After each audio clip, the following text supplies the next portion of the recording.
Well, good morning. After yesterday's video, I continued slugging on, and I think I got the tachometer working in pretty good shape, but I'm going to go through what went on and a few other odds and ends in there, but it's up and working. I'll start the show with that, then I'll tell you how I did it.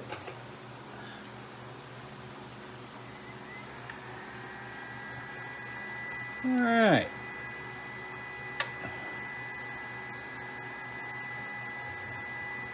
Alrighty, here we go.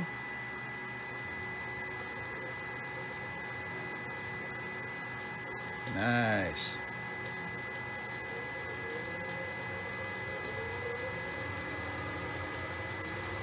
That's all in. That's 60 hertz on my VFD. Notice that it's pretty good shape. Seems to be working fine. Don't expect this thing to rev like a tachometer in a car. It takes a minute. It tries to balance everything out and get a stable reading. So it's 500 RPM according to this, and then we'll go from there. Now let me get into the how. If it works, good. Those of you that don't want to see how, hey, you can bail out. Thanks for watching. But for those that want to see what's going on, maybe you're thinking about doing this on your own, we'll go from there. Okay, just before I get into the how, I'll show you some more of the, I'm going to say the full-on disco stuff I did. From this one here, I added a power switch into the project box. I found these really neat fuse holders on Amazon. If I remember, I'll put them out there. Again, pay no attention, Doug. 15 amps, I know that's a lot. It's all I could find in the shop. They're here, I just got to find them. So it's basically just a blade push-in fuse. I like the fuse stuff that I build. And in here, I went ahead and put in a spare. And I'll explain why. Okay, those little caps just push on, snap over, so very tighty. And I just went ahead and pop riveted those on just to get rid of one more nut and a screw out of here. I have oodles of pop rivets, so sometimes you use what you got. The bottom cables are went ahead and put in with grommets, nice and tighty. And I'll show you tighty on the inside. And again, for those of you that watched the first episode, this fit very nicely. Now I'm going to take it open and give you an idea what's going on inside. And as I mentioned, I love this vise. My gosh, it is so big and just easy to work with. And I think it's got like a 2-speed connection on the end of it. We'll take a look at that in a future video. But all right, I will bring you back. Oh yeah, the other thing I wanted to mention is for future expansion, never throw away your old power supplies, especially if you have something from a reputable company. This one, I don't know anything about the company, but I do know that it is UL listed. That's something I look for. Underwriters Laboratory, that's been out there since before I was a kid, and stuff seems to not have a big problem. Again, there's a lot of other international certifications, but what I'll point out to you is this one is a dual.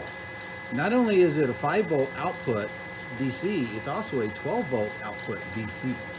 So that's a very handy. So I have one power supply capable of 1.5 amps on either one or both channels. And again, I won't have anything to push that at all. So we're taking on maybe 250 milliamps to run this. Well, probably this one, probably less than that. But as far as the touch DRO, it's minimal, so not a problem. Okay, let's get back, and I will bring you back in a minute. I'll pop the cap off and show you what I did inside. Okay, on the inside, obviously we have the module itself, 3 wires, and notice I tucked the instructions inside. There's not going to be any heat, so I don't think this is going to burst into flame. It's fuse protected, but let me get to this wiring schematic here real quick. Okay, pointing instrument in. Don't be a hack. Oh, let's get something cool. Okay, why not? Okay, here's the module itself. We have 3 lines coming out of it. All right, the yellow one is going over to the sensor itself. Notice how it says NPN sensor. That's negative, positive, negative. So that's basically the Hall effect function. Okay, so we have that one. Then we have the black wire, which is going to ground from your power source. Then we have the red, which is going to be your 12 volts in my case. You can go from like 9 to 15. Some folks were saying they're having trouble when they get up closer to 15. I just went 12, nice middle of the road. And then you have the sensor being powered, the ground at least for that side, and the sensor is coming and tapping on. So schematic wise, not much going on inside of here, okay? Of course, they don't show a switch, they don't show a fuse or any protection. This would basically just be a raw connection. And you're like, okay, fine. So get that out and let's have a look. Okay, from that one, let's just set this one up here. One of the reasons I like the way we did it is just take that off and take it off and get it out of the way. Okay, so inside, all right, the yellow coming in off my power supply is coming up, going to the fuse. Get that out of your way. All right, and I'm jumping from the, going to the switch, going to the opposite side of the switch, turning to red, so I'm consistent with the wire colors here. And then from there, that fuse is actually going up and feeding the sensor.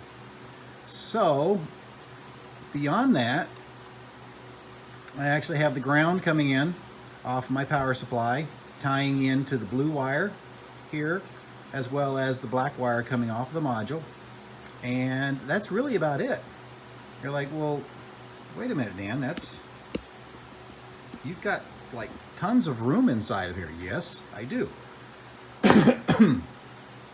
What if I wanted to expand and add something else? I went ahead and milled out a slot, and I used the same milling that I used in episode 1 to basically set these in there. That's why I like them. If you look at them, they're really kind of tidy. Let me move you over here just a little bit so you can zoom in from this angle. There you go. So I pop riveted the fuse holders in, and I have one setting right there. Remember I mentioned I have dual voltages? There's nothing stopping me. There is a wire tied back here. It's a white wire tied back here. I can actually pick up that 5 volts, fuse that, and then go from there into whatever else I want to use. I've got two power voltages coming in. One of the things that I constantly run into is just too many darn cords, tripping over stuff and everything else. So inside, basically brought the wire in. I'm not sure if it's causing me any issue or not, but I went ahead and looped these just to keep them as my restraint, keep them pulling the cord out, strain relief if you will. Probably sure I could get something cooler, but I didn't have anything on the shelf. So from there, that's pretty much the inside wiring. Again, we just come back in. The 2 lugs are on the bottom here. Probably can barely see those. They match up with right here, so we just go ahead and do our connection. And we go ahead and power it back up, and then we're ready to go. So wiring wise, it wasn't a big trick. Project box wise, sorry, you know, I have plenty of room. There's going to be no issues with anything in there. Now if I want to add something, I'm already set up for that one. Maybe I want to take the touch DRO and then just power it from this box as opposed to having a separate wall wart. Well, then I've got one power supply doing double business, and neither of them is going to be stressed. So that's one plug out of the wall, clean it up. Well, or maybe there's something else that I want to hook up. I don't know.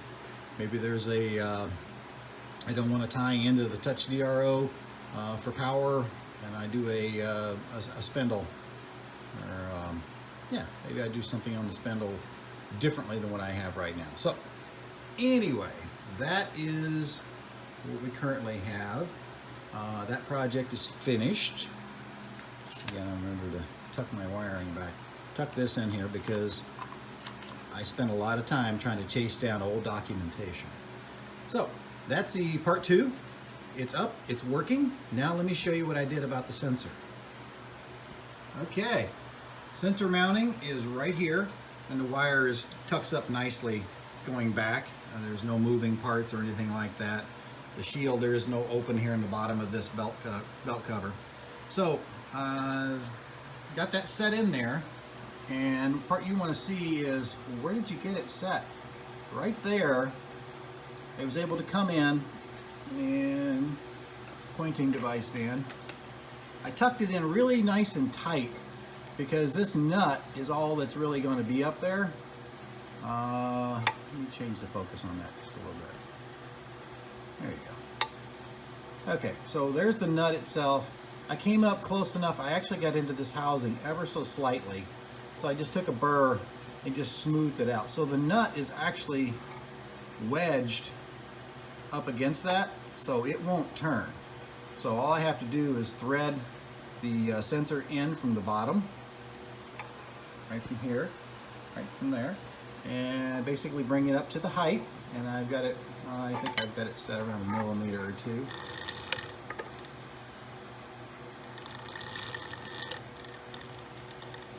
Okay.